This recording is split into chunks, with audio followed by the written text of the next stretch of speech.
계시는 우리 아버지 하나님 감사합니다. 오늘 양력 2021년 8월 4일 천기 12년 전력 6월 26일 한국어 예배를 올리기 위해서 이렇게 뉴파운드랜드하고 그리고 온라인으로 모였습니다. 하나님께서 우리가 지금 시작하는 시간부터 끝나는 시간까지 모든 과정을 인도하여 주시옵고 그리고 하나님의 뜻대로 모든 일이 될 수 있도록 지켜주시옵기를 간절히 부탁드리겠습니다. 오늘은 아버님께서 미국에 오셔가지고 처음으로 하신 그 강연문을 읽을 예정이오니 아버님께서 들어주시기 바랍니다. 감사합니다. 이 모든 내용을 축복 중심 가정 디메르도 이노스의 이름으로 어렵고 보고 드리옵나이다. 아주. 그러면은 전유국 국가를 제장하시겠습니다.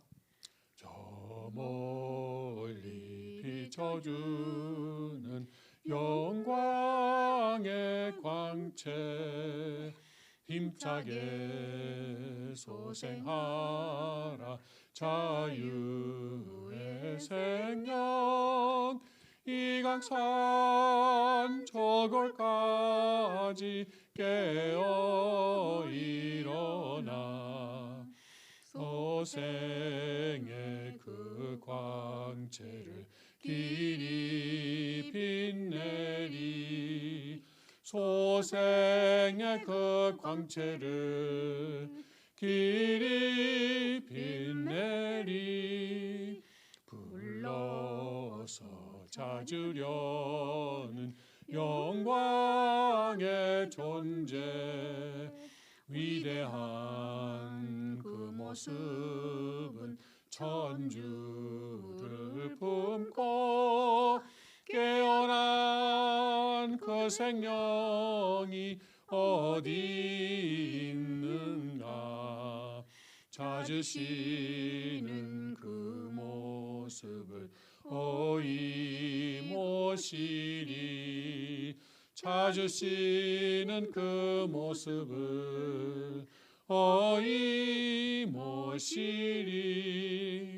사망에서 깨어난 내 한 존재가 깨워준 그 자체의 품교한 깃에 영원한 그 사랑과 위로의 소리 길이 길이 즐기며 영광 누리라 길이 길이 즐기며 영광 누리라 영광에 안긴 것도 그의 은사요 사랑의 쥐게함도 그의 은사니 높이고 또 높여서 갚으려 하나 부족함에 이 마음 어이금하리 부족함에 이 마음 어이금하리 하나님께 큰 박수를 올리겠습니다. 여러분 안녕하십니까? 오늘 천기 12년 6월 26일 한국어 예배를 시작하겠습니다. 오늘은 이대왕께서 새벽에 출발하셨습니다. 테네시로 출발하셨습니다. 이제 여러분 기도 그리고 하나님의 은혜 덕분에 테네시주 청평 땅을 본계약을 체결할 수 있는 그런 때가 지금 임박합니다. 아직은 아닌데 임박한 거죠. 곧 이제 그것이 이루어질 것입니다. 그 때문에 이대왕께서 출발하시고 그리고 다른 관계자들도 지금 이대왕님을 모시고 지금 가고 있는 중인 걸로 알고 있습니다. 그래서 오늘 수요 예배는 예배는 우리가 하나님께 약속하는 것이고 그리고 영계에도 약속하는 것입니다. 그러니까 이대왕께서 안 계셔도 우리가 계시는 경우하고 똑같이 그 기준을 유지해야죠. 그런데 뭐 무슨 설교를 뭐 누가 준비하는 것보다도 아버님의 강연문을 읽는 것이 더 적당하지 않을까, 적합하지 않을까 그렇게 생각해서 오늘 그 아버님의 615권이 되는 그 말씀 선집 중에서 한 강연문을 뽑았습니다. 이 강연문이 뭐냐면은 아버님께서 1971년 연말에 미국에 도착하셨습니다.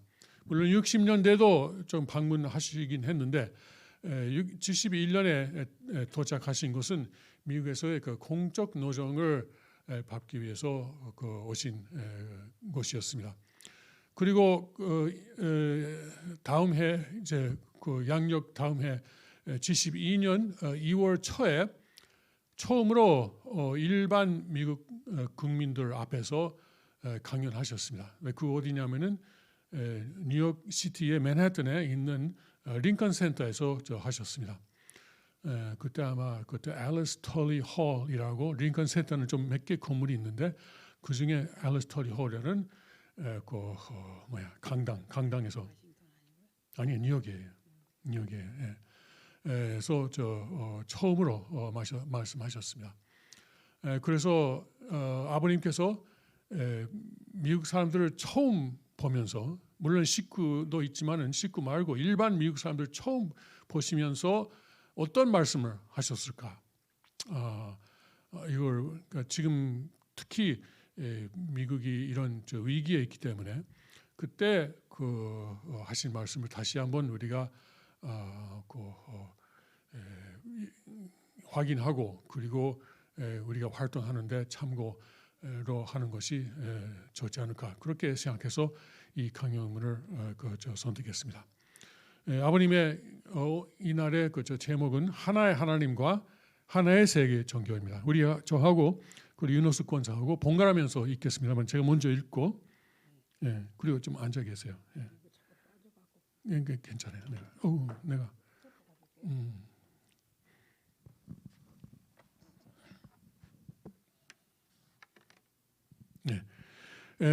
그렇게 번갈아면서 읽겠습니다. 그렇게 길진 않습니다.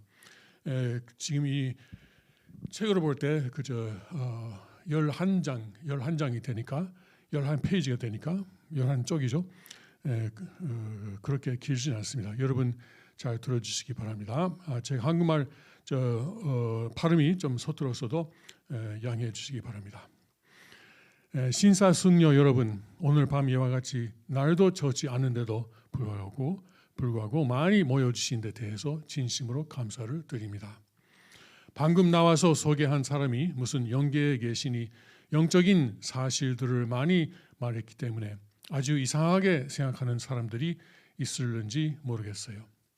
잠깐 한마디 말씀해 드릴 것은 영적인 세계의 모든 현상도 필요하고 그러한 영계를 통해 계시를 받는 것도 필요하지만 그런 일들은 일시적인 사실일 뿐이고 그런 일들을 통해서 그것을 어떻게 체계화된 진리로서 우리 인간과 관계를 맺어주느냐 하는 것이 더더욱 중요한 문제인 것을 여러분들이 알아주기를 바라는 것입니다. 여러분을 이렇게 만나보고 싶다는 생각은 수십 년 전부터 해왔습니다. 오늘 저녁 처음으로 여러분을 이렇게 만나게 되어 진심으로 먼저 여러분 앞에 감사를 드림과 동시에 하나님 앞에 감사를 드리는 바입니다. 오늘 저녁 여러분을 앞에 말씀드리려고 하는 제목은 하나의 하나님과 하나의 세계 종교입니다. 여기 뉴욕에 사는 분들은 하나님 하게 되면 하나님은 죽었다 하는 것을 연상하리라고 보고 있습니다. 그렇지만 하나님이 있는데 있는 하나님을 가지고 죽었다고 한다면 이 이상 죄가 되는 일이 없다고 보는 것입니다. 하나님이 없는데 하나님이 있다고 하는 것은 있는 하나님을 죽었다고 하는 것보다는 낫다고 볼 수 있는 것입니다. 오늘 저녁에 말씀드릴 하나의 하나님과 하나의 세계 종교라는 제목을 두고 보더라도 여기에 사람이 없으면 아무 문제가 되지 않는 것입니다. 사람이 있기 때문에 그 사람과 하나의 하나님이 필요한 것이고, 사람이 있기 때문에 그 사람과 하나님이 합해가지고 이루어지는 종교가 필요한 것입니다. 만일 절대적인 하나님이 혼자 있다면 그 하나님이 있는 자리는 행복한 자리가 아니라고 생각할 수밖에 없습니다. 만일 미국의 대통령께서 혼자 있으면서 기뻐하고 웃고 하나님이라 하더라도 그 하나님이 혼자 좋아하고 기뻐하고 뭐 이런다면 그 하나님도 정상적인 하나님이 아닐 수밖에 없다는 거예요. 그렇지만 그 하나님이 아무도 없는 데서, 그러면 이상하지만 조그만한 상대 하나를 보고 하하하 웃으면서 좋아하게 된다면 그것은 정상적인 것입니다. 아무리 작은 것을 보고 웃는다고 하더라도 그 웃는 하나님을 대해서 미쳤다고 한다면 미쳤다고 하는 그 사람이 오히려 미친 사람이 될 것입니다. 그렇기 때문에 상대적 존재가 얼마나 귀하다는 것을 여러분 앞에 먼저 말씀드리는 바입니다. 불행이니 비참이니 하는 이러한 말들은 상대가 없는 데서 시작되는 말들인 것입니다. 그러면 하나님이 상대를 좋아한다면 이 세계에서 대관절 어떠한 존재를 좋아할 것 같습니까? 감각이 없는 광물이요? 아닌 것입니다. 식물도 아닌 것입니다. 식물보다는 동물은 조금 관심거리가 될 것입니다. 이렇게 볼 때 이 피조물 가운데 하나님의 관심거리가 될 수 있는 그 중심 존재가 무엇이냐 하고 묻게 되면 그것은 유치원생이라도 사람을 지적할 것입니다. 여러분은 그렇게 생각지 않습니까? 이렇게 보면 사람은 이 피조물 가운데서 최대 걸작품이라는 것을 우리는 부정할 수 없는 것입니다. 그렇기 때문에 하나님도 대상을 찾아간다면 인간을 내놓고는 찾아갈 대상이 없다는 결론이 나오는 것입니다.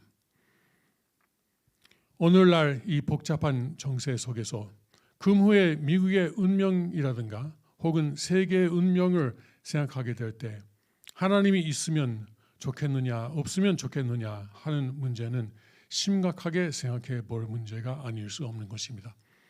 절대자가 있어가지고 참은 참으로서 악은 악으로서 처단할 수 있으면 좋겠는데 그런 분이 없다면 금후의 세계가 문제가 되지 않을 수 없습니다.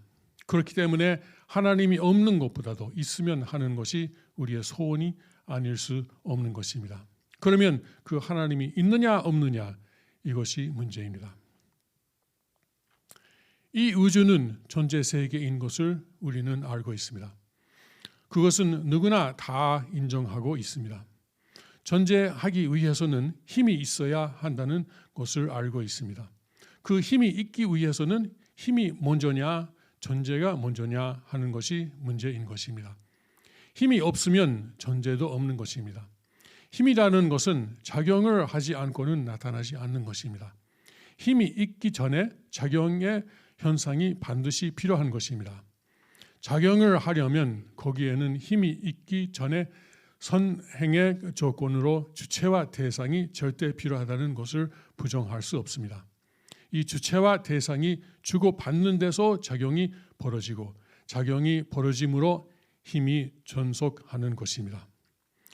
힘이 있기 전에 있어야 할 것이 무엇이냐 하면 주체와 대상인 것입니다. 주체와 대상은 서로 다른 입장에 있기 때문에 이들이 작용을 하기 위해서는 서로가 상대적 내용에 맞아야지 그렇지 않고는 작용을 하지 않는 것입니다. 그렇기 때문에 주체와 대상이 작용하게 될 때는 주체의 목적과 대상의 목적이 합할 수 있는 기점을 봐야 하는 것입니다. 그렇지 않고는 작용을 안 하는 것입니다. 우리 사람으로 말하면 무슨 일로 외부에 나간다 할 때 자신이 손해보기 위해서 나가는 노름은 하지 않는 것과 같습니다. 여기 뉴욕의 타임스 스퀘어에 많은 사람들이 왕래하고 있는데 그 사람들이 집에서 나올 때 나 오늘 일 일천이라도 손해 보기 위해 집에서 떠난다 하고 나온 사람은 한 사람도 없는 것입니다. 나올 때는 반드시 자기에게 이익될 수 있는 것을 바라고 자기에게 플러스 될 수 있는 무엇을 팔아서 출발하는 것입니다. 여러분이 친구끼리 만나는 데 있어서도 혹은 좋아하는 데 있어서도 서로가 마이너스 될 수 있는, 지금보다도 나빠질 수 있는 자리에서는 절대 합하지 않는 것입니다. 그렇지만 갑이라는 사람과 을이라는 사람 둘이 서로 합하는 데는 지금보다도 나을 수 있는 서로의 목적을 바라보기 때문에 거기에는 작용이 벌어지고 하나로 합하는 일이 벌어지는 것입니다. 이렇게 볼 때 힘이 작용하는 데는 이중 목적, 즉 주체와 대상의 서로의 목적을 플러스시키는 그러한 것이 있지 않고는 하나로 합하지도 않고 작용도 안 한다는 결론을 지을 수 있는 것입니다. 원자면 원자를 두고 볼 때 원자에는 양자를 중심 삼고 전자가 돌고 있습니다. 그것도 역시 두 목적을 결합할 수 있는 주고받는 자리에 있기 때문에 그것이 하나의 원자형을 형성하는 것입니다. 그러니까 전자의 목적과 양자의 목적을 겸한 목적을 중심 삼고 합해 있는 것입니다. 크게 보면 하나님도 존재자인 것입니다. 하나님도 존재한다면 실존체로 계시는 것입니다. 실존체로 계시는 것입니다. 그렇다면 하나님 역시 주체와 대상 관계가 되어 있어서 완전히 주고받을 수 있는 이중 목적성을 중심 삼고 결합된 자리에 서지 않고는 영원히 존재할 수 없는 것입니다. 그 말은 하나님도 결국 주체성과 대상성이 합해져 가지고 하나의 하나님으로 계신다는 말입니다. 우리가 성경 창세기 1장 21절을 보면 하나님의 형상대로 사람을 지었는데 일남일녀더라 하는 말씀이 있습니다. 그것을 귀납적으로 추구하면 하나님은 한 남성과 한 여성을 합한 분이라는 결론이 나오는 것입니다. 그러한 하나님이 혼자 있어서는 안 됐기 때문에 대상을 필요로 해서 이 세계를 창조하지 않을 수 없었다는 것입니다.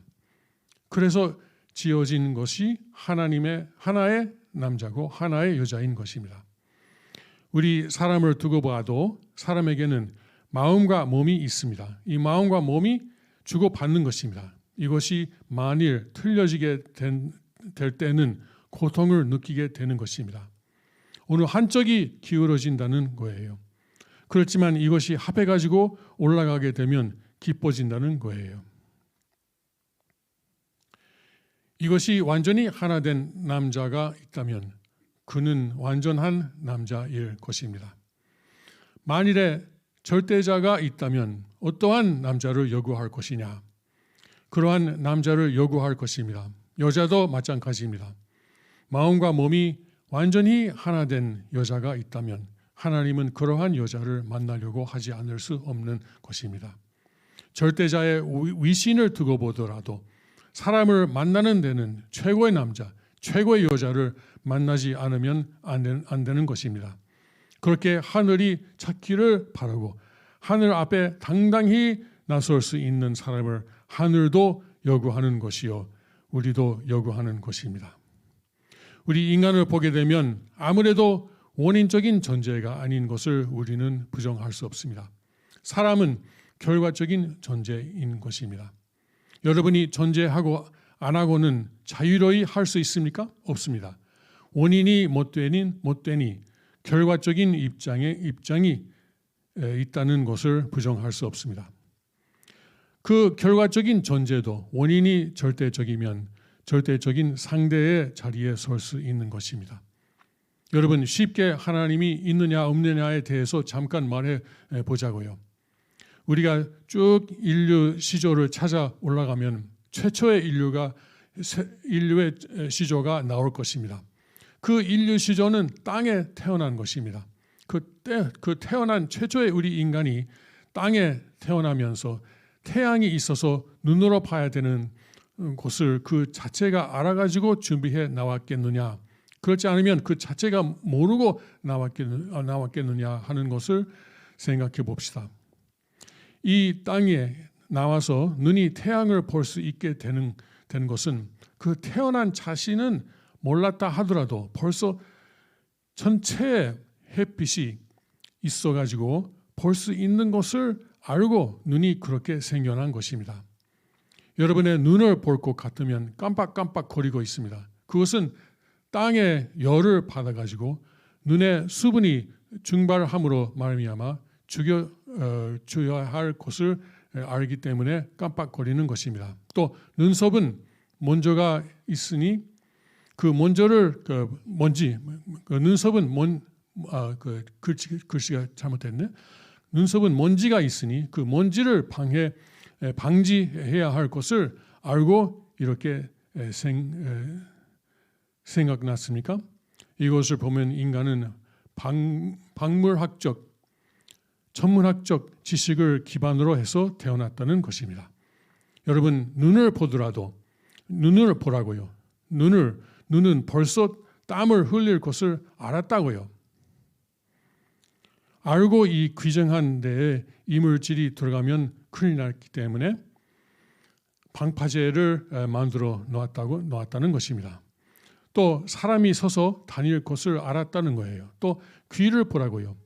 이것은 벌써 상대 방향으로 음파를 듣게끔 다 알고 생겨났던 것입니다. 코를 보라고요. 코가 왜 이렇게 되어 있느냐 이거예요. 입에 땀이 들어가면 안 됐기 때문에 전부 다 입가에 이렇게 방파제를 만들어 놨다고요. 또 코 안에 코털을 봐요. 전부가 알고 만들어졌다는 거예요. 그거 자기 멋대로 그렇게 생겨날 수 있느냐 이거예요. 우리의 인체 전체를 보면 신비의 왕궁같이 되어 있는데 이것이 그냥 그대로 될 수 없다고요. 인간이 날 때에 난 자기 자신들은 몰랐지만 그것을 안 분이 있었느냐 없었느냐 하는 문제가 문제되는 것입니다. 그렇게 태어날 것을 모르고 태어났다 할 수는 없습니다. 그것을 미리 알고 있었던 분이 누구냐 하면 하나님이십니다. 그러면 이노스 권사가 이어서 읽겠습니다. 그러면 하나님이 인간을 지었다면 우리 인간을 어떠한 자리에 두고 어떤 관계를 맺기 위해서 지었고 하나님이 우리 인간과 어떤 관계를 맺고자 하느냐를 알아보자고요. 하나님이 만약에 인간을 지었다면 지은 하나님의 목적이 있었을 것입니다. 또 그렇게 지어진 사람이라면 그 사람 자신에게도 목적이 있는 것입니다. 지어진 사람의 목적과 지은 사람의 목적이 따로 떨어질 수 없는 것입니다. 필시 어떤 일치점이 있어야 된다는 것입니다. 그 자리는 하나님도 바랄 것이고 우리 인간도 바랄 것입니다. 여기 온 사람들 가운데 세계적인 대통령이 계시면 그 대통령보다도 낮아지고 싶은 사람이 있습니까? 높아지고 싶으냐 낮아지고 싶으냐? 높아지고 싶은 것입니다. 최고로 높아지고 싶은 것입니다. 세계에서 제일 높은 분이 있으면 그분과 관계를 맺고 싶어하는 것이 인간의 욕망이라고요. 그 높은 사람을 중심 삼고 하나 되었다 해도 그보다 더 높은 사람이 있으면 그분과도 하나 되고 싶은 거라고요. 이것은 남자나 여자나 그러한 마음을 갖고 있는 것입니다. 아무리 못난 사람일지라도 그러한 생각을 다 갖고 있는 것입니다. 만약에 천지를 창조한 절대자가 계시다, 하나님이 계시다 하면 여러분 그 하나님과 관계 맺고 싶겠습니까? 안 맺고 싶겠습니까? 그 하나님을 점령했다고 하더라도 하나님 속에 단 하나밖에 없는 사랑을 점령하지 못할 때는 안심을 못한다는 것입니다. 하나님을 점령하고 하나님 속에 하나밖에 없는 사랑까지도 점령하고 난다면 만사는 다 오케이라는 거예요. 그분의 사랑만 점령하는 날에는 그분의 것이 내 것이 된다는 것입니다. 양심의 우리를 그곳까지 내몰아주는 작용이 있는 것은 그럴 수 있는 본래의 인간의 가치적 자리가 있기 때문에 그런 작용을 하고 있는 것을 우리는 부정할 수 없습니다. 하나님이 사랑의 하나님이어서 우리 인간을 사랑하고자 한다면 어떤 자리에서 사랑하고 싶겠습니까? 또 우리 인간은 어떤 자리에서 하나님의 사랑을 받고 싶겠습니까? 이와 같이 추구해 볼 때 그 자리는 부자 관계, 즉 아버지와 아들의 자리밖에 없다는 것입니다. 그렇기 때문에 오늘날 기독교에서 하나님 아버지라고 부르는 것은 인간에 있어서 타당한 말입니다. 아버지고 아들이면 상하 관계입니다. 상하 관계, 인간의 욕망을 두고 볼 때 그 높은 아버지 자리에 나도 한번 가고 싶다고 바랄 수밖에 없다는 것입니다. 그렇게 될 때 아버지가 안 된다고 하면 큰일이 벌어진다는 거예요. 그렇기 때문에 하나님은 그것까지도 염려해 가지고 하나님은 우리 인간의 마음, 즉 내적인 자리에 들어오고 우리 인간 자신은 바깥, 즉 하나님의 몸과 같이 되는 그 자리까지 우리에게 허락하겠다는 것입니다. 그렇게 되면 동등한 자리에 서게 되는 것입니다. 인간으로 보게 될 때 그 아버지가 귀하다면 하나밖에 없는 그 아버지를 어디에 갖다 건사할 데가 없다는 거라고요. 저 먼 데다 두고 싶지 않다는 것입니다. 언제나 나와 더불어 나만이 만나고 나만이 좋아할 수 있는 자리에 갖다 두고 싶어 한다는 거라고요. 그렇기 때문에 하나님이 보이지 않기를 바랍니다. 하나님을 어디 딴 데 두어서는 안 된다는 거예요. 나만이 알 수 있는 마음속에다 두고 싶은 것이 우리 인간의 욕망이 아닐 수 없다는 것입니다. 그렇기 때문에 창조주인 하나님과 피조물인 우리 인간을 같은 자리에 두겠다고 하는 것입니다. 우리 인간을 하나님의 아들의 자리에서 사랑받을 수 있게끔 해주고 하나님과 동등한 자리에 그 다음 세 번째 번은 무엇이냐 하면 가만히 보니까 하나님은 천지를 창조한 능력을 가진 분이니 그 창조의 능력까지도 갖고 싶다는 것입니다. 하나님이 인간을 창조하고 난 후에 우리 인간을 지어놓고 보니 얼마나 귀여웠는지 얼마나 사랑스러웠는지 그것까지도 그러한 묘미까지도 우리 인간이 느끼게 하고 싶다는 것입니다. 그러려면 즉 하나님의 창조 능력을 받으려면 하나님은 한 분 가운데 완전한 남성과 여성의 모습으로 계심으로 갈라져 가지고 태어난 이 완전한 남자와 여자가 하나 되어 가지고 하나님의 상대가 되어야 합니다. 이렇게 하나님의 상대가 됨으로 말미암아 창조적 역할을 대신할 수 있다는 것입니다. 그래서 부부의 사랑을 통해서 하나됨으로 말미암아 거기에 하나님과 같은 입장에서 창조 능력을 이룰 수 있는 것이 자녀라는 것입니다. 그 아기를 낳아가지고 하나님이 또 얼마나 기뻐했다는 것을 우리에게 느끼게 하기 위해서 자녀에 대해 사랑할 수 있는 마음을 주셨다는 것입니다. 이렇게 보면 하나님은 제일 좋은 것을 우리 인간 앞에 다 퍼부어 주셨다는 거예요. 이렇게 영원하신 하나님의 사랑과 하나 되어 행복과 만족 가운데 평화스러운 에덴에서 살게끔 우리 인간을 지었던 것입니다.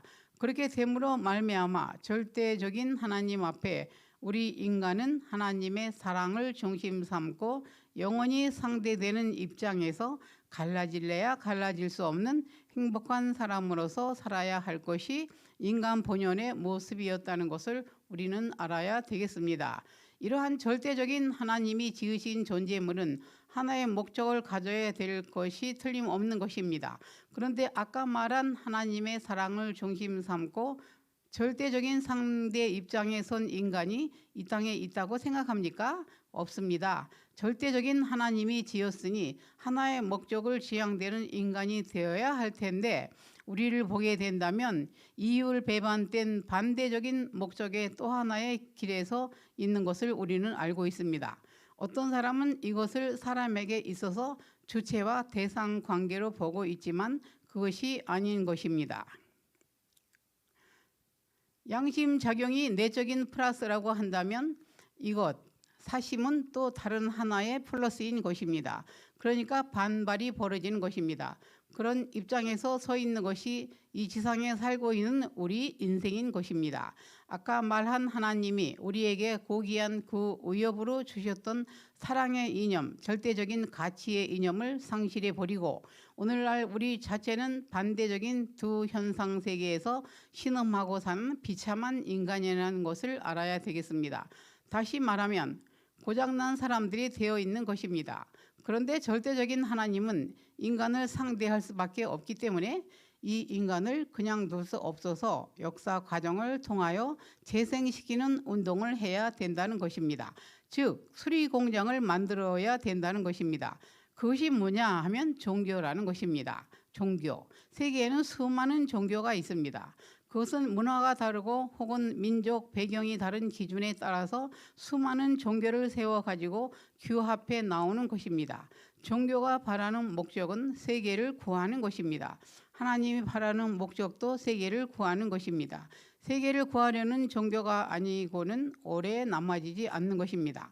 여러분, 종교 지도자들은 민족주의자가 아니고 세계주의자요. 하늘을 중심 삼은 세계적인 운동을 제시한 사람들입니다. 우리가 지금 4대 성인이라고 해서 4사람을 꼽는 것을 알고 있습니다. 그것은 예수 그리스도, 석가모니, 공자, 마호메트를 꼽는 것입니다. 어떤 사람은 소크라테스를 꼽고 있습니다. 소크라테스는 철인이지 성인은 못 되는 것입니다. 지식을 가지고는 생명을 구하지 못하는 것입니다. 하늘만이 생명을 좌우하는 것입니다. 그렇기 때문에 4대 성인이 어떤 사람들이냐 하면 전부 다 세계적인 대종교의 종주가 되어 있습니다. 하늘을 섬기지 않는 사람이 없습니다. 여러분, 성인은 존중시하면서 하늘을 무시하는 사람이 되어서는 안 되는 것입니다. 그러면 이 수리공장과 같은 사명을 종교가 하는데 하나님이 절대자라면 절대자가 제일 좋아하는 종교가 어떠한 종교냐 하는 것을 이 4대 종교 가운데서 우리는 골라잡아야 됩니다. 이것이 문제인 것입니다. 유교를 보면 하나님에 대한 확실한 것을 가르쳐주지 못했습니다. 선을 행하면 하늘이 복을 주고 악을 행하면 화를 준다는 정도밖에 가르쳐주지 못했습니다. 불교를 보게 되면 법적인 신은 인정하지만 인격적인 신은 모르고 있습니다. 또 해해교를 보게 되면 이것은 기독교를 이어받은 중간적인 종교입니다. 이것은 코란경을 받든가 칼을 받든가 하라는 무력적인 종교입니다. 그런 것은 하늘이 기뻐하는 것이 아닙니다. 그런데 단지 예수 그리스도만이 주장한 내용이 다릅니다. 그가 나타나서 나는 하나님의 독생자라고 주장했습니다. 인류 역사상에 하나님의 독생자라고 주장한 사람은 예수밖에 없는 것입니다. 그 다음에는 나를 본 사람은 하나님을 본 사람이라고 했습니다. 내가 내 안에 있고 내가 내 안에 있고 아버지는 내 안에 있고 나는 아버지 안에 있다고 했습니다. 뿐만 아니라 나는 신랑이요 너희는 신부라고 했습니다. 이런 것을 볼 때 누구를 중심 삼고 이것을 이루려 했느냐 하면 하나님을 중심 삼고 이루려 했다는 것입니다. 다시 말하면 하나님을 중심 삼고 아들이 되어 가지고 한 몸이 되고 하나의 신랑 신부를 이루어 가지고 하나의 가정을 이루자는 것이 기독교의 목적인 것입니다. 아까 말한 우리 인간 앞에 최고의 가치로 주어졌던 아들의 자리와 동등한 자리, 그리고 창조의 위협과 창조한 그 이후의 기쁨까지도 느낄 수 있는 가정적 기원을 예수님은 가르쳐주고 간 것입니다. 예수는 하나님의 아들이었고 하나님 아버지와 한 몸이 되었지만 상대할 수 있는 신랑 신부의 자리를 마련하지 못했습니다. 만일 이스라엘 나라와 유대교와 그때 당시에 예수와 하나 된 자리에서 예수님이 신부를 맞이할 수 있게 했더라면 예수님은 하나님과 직접적 상대가 되어 가지고 창조의 능력을 발휘할 수 있는 터전을 가졌을 것인데 그것을 못 이루고 갔습니다. 이러한 하나님을 중심한 아들, 딸이 나와 가지고 가정을 이루어 새로운 종족과 민족과 국가와 새로운 세계가 되었더라면 이 지구성은 곧 하늘나라가 되는 것입니다. 하나님을 중심 삼은 하늘나라가 되었을 것입니다. 이스라엘 나라 사람들이 믿지 못하고 유대교인들이 믿지 못해서 예수가 죽었지 믿었다면 예수는 죽지 않았을 것입니다. 만일 그때 이스라엘 나라와 유대교가 예수를 믿어가지고 하나님이 이상하였던 신랑 신부를 모시고 새로운 출발을 받더라면 이스라엘 나라 사람들이 그렇게 헤쳐져 가지고 2차 대전 중에 600만 명의 유대교인이 히틀러한테 학살을 당하는 일은 없었을 것입니다. 역사 일에 처음 나왔던 하나님의 대상이 되고 하나님이 사랑할 수 있는 자를 버렸기 때문에 그렇게 된 것입니다. 그 이상 큰 죄가 없다는 것입니다. 지금은 여기에도 예수를 믿는 사람이 많이 왔다고 봅니다. 지금 믿고 있는 기독교 가지고는 안 되는 것입니다. 그렇게 나가다가는 이스라엘 민족같이 해쳐버리는 일을 당할지도 모르는 것입니다. 오늘날 전 세계에 널려있는 기독교인들은 하나님을 중심 삼고 하나 되어 가지고 다시 오시는 주님이 이러한 사명을 갖고 오시기 때문에 다시 추방하는 일이 없게끔 단결에 기반을 닦는 운동을 하지 않고는 앞으로 이 세계의 전망은 비참하다고 보지 않을 수 없는 것입니다. 그분이 와서 신부로서 혼인잔치 한다는 것이 요한계시록에 나오는 어린 양 잔치인 것입니다. 타락했기 때문에 우리는 타락한 거짓 부모를 가졌습니다. 하나님이 모델로서 생각하였던 선한 참부모는 안 나왔습니다. 이 기획했던 것을 끝날에 와가지고 다시 갖다 맞춰야 된다는 것입니다. 그 참부모가 나와서 다시 낳아주고 다시 접어주는 일을 하지 않고는 세계의 모든 사람은 구원받을 수 없는 것입니다. 여러분, 그걸 확실히 알아야 됩니다. 앞으로 오시는 주님은 무슨 사명을 갖고 오시느냐? 타락하지 않고 선한 부모의 자리에서 완성을 보아야 할 참 부모를 잃어버렸기 때문에 그것을 다시 이루어 가지고 하나님의 사랑받는 참 부모의 가정에서부터 인류가 다시 사랑받을 수 있는 길을 열어주기 위해서 오시는 분이 재림주라는 것을 알아야 되는 것입니다. 하나님의 사랑을 받는 아들, 딸들이 이 땅 위에서 살다가 가정적으로 천국 가는 것이 행복이겠어요? 오늘날 기독교에서 믿듯이 그걸 잘 믿어가지고 어머니는 천당 가고 아버지는 지옥 가고 따로따로 헤어져 가는 것이 행복이겠어요? 부모로부터 자녀에 이르기까지 전체가 들어가야 된다는 것입니다. 그래가지고 그 가정이 들어가고 종족이 들어가고 나라가 들어가고 세계가 다 들어가야 되는 것입니다. 이런 새로운 부모를 중심 삼은 세계적인 가정이 앞으로 생겨나 거기서부터 인연되어 가지고 인류 역사상에 없었던 새로운 사랑 이상을 중심 삼은 새로운 문화와 전통이 이 지구성에 현현하게 될 때 오늘날 이 복잡하고 제약된 세계가 아닌 새로운 지상천국이 된다는 것입니다. 그러려면 여기에 여러분이 어떻게 수속을 밟아 넘어가느냐 하는 것을 세밀히 모르고는 안 되는 것입니다. 그래서 그러한 내용을 가르쳐 주는 것을 우리 통일교회의 사명으로 알고 있는 것입니다.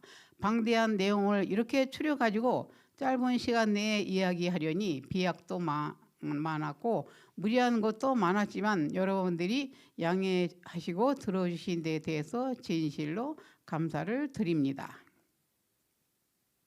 감사합니다. 예, 이상 아버님의 강연 내용이었습니다. 아버님께서 공적인 자리에서 강연하실 때 원리를 줄여서 말씀하시는 경우가 많죠. 그러니까 창조 원리로부터 시작하고 다락론, 그리고 예수님의 사명, 그리고 이제 기독론, 그리고 구원을 어떻게 받느냐라는 원리 강론의 순서와 거의 비슷하게 오늘도 말씀하셨고, 그리고 그런 강연문에 보면은 그런 순서로 말씀하시는 경우가 많다는 것을 제가 지금까지 보아왔습니다. 그러니까 아버님의 그런 강연문이 하나의 원리의 강연이다, 하나의 강의다, 이렇게 볼 수도 있습니다. 아버님은 이제 처음으로 일반 미국 사람들을 만나면서 먼저 하나님이 실제 계시다, 이렇게 말씀하시고, 그리고 그런데 이제 인간과 하나님의 관계가 어떻게 되느냐, 그런데 이제 잘못됐다, 그래서 그것을 어떻게 또 다시 이제 회복하느냐, 이런 내용을 말씀하셨습니다. 사실 이 강연은 링컨 센터에서 제가 알기에는 3일 동안 말씀하신 첫날의 그 말씀이고, 아버님께서 이제 7대 도시를 순회하셨어요. 이제 뉴욕으로 시작해가지고, 그리고 미국 전국 사람들을 모아놓고 말씀하셨습니다. 그때는 정말 부끄러운 일로 미국 식구들도 아버님의 사명을 잘 모르고 잘 처음에는 협조를 못했습니다. 그런데 그런 것에도 불구하고 아버님께서 우리를 인내심으로 인도해 주시고 그런 강연, 순회 강연이 이루어진 것으로, 저는 그때 아직 입교 안 한 때였습니다만, 예를 들어서 우리 링컨 센터에서 말씀하실 때도 표를 팔아라 이렇게 하셨대요.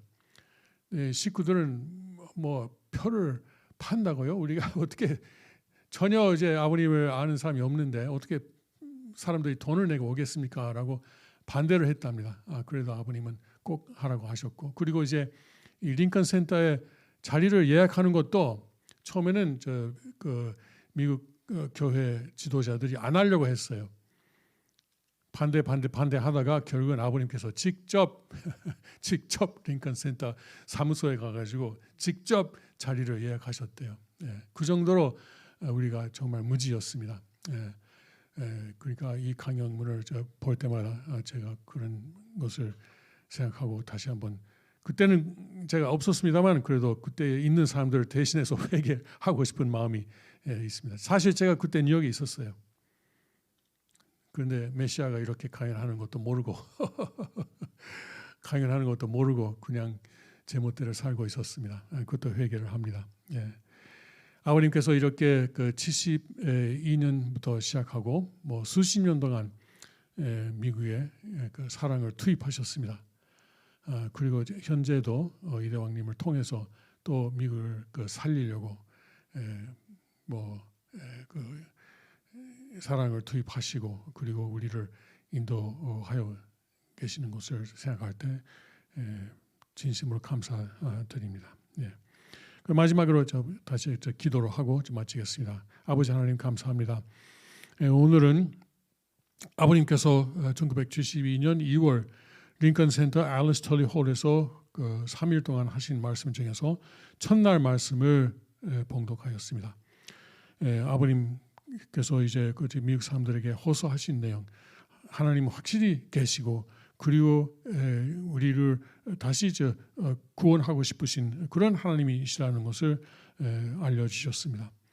그때 이제 모든 국민이, 미국 국민이 아무것도 모르는 곳에 오셔가지고 우리를 교육하셨습니다. 특히 기독교인들을 상대로 지금 현재 기독교 가지고는 안 된다. 기독교가 하나가 되어야 그 메시아를 만날 수 있다, 구세주를 만날 수 있다, 이렇게 호소하신 것을 생각할 때 오늘날도 미국 기독교가 하나 되지 못하고 있는 것을 정말 아버님 앞에 회개할 수밖에 없습니다. 이대왕께서는 이제 아벨적인 기독교, 즉 만일 기독교 교회 다니지 않더라도 그래도 기독교의 기본적인 신앙을 믿고 기본적인 윤리 도덕을 지키는 사람들, 그런 사람들 모아가지고 섭리를 하고 계시는 것을 알고 있습니다. 정말 이곳으로서 우리가 미국을 구하고 미국을 이제 다시 한번 하나님 앞에 설 수 있는 나라로 세우고 싶습니다. 하나님 감사합니다. 이런 기회를 주신 것을 감사합니다. 지금 현 정권 앞에서 이 나라가 잘못된 방향으로 가고 있습니다만은 정말 트럼프 대통령이 계속 싸우고 나가고 그리고 이 잘못된 흐름을 다시 이제 선의 흐름으로, 선의 방향으로 돌릴 수 있는 그런 일이 이루어지도록 인도하여 주시옵기를 간절히 부탁드리겠습니다. 감사합니다. 이 모든 내용을 축복 중심 가정팀에도 인노스 이름으로 하여롭고 보고 드리옵나이다. 아주. 그럼 오늘의 수요 한국어 예배는 여기서 마치겠습니다. 여러분 다음 주까지 안녕히 계십시오. 그 억만세를 해야 되겠네요. 하나님 왕권 수입 성립 억만세. 천주천지인 참부모님 3대 왕권 성립 억만세, 천유국 창건 억만세. 예, 감사합니다.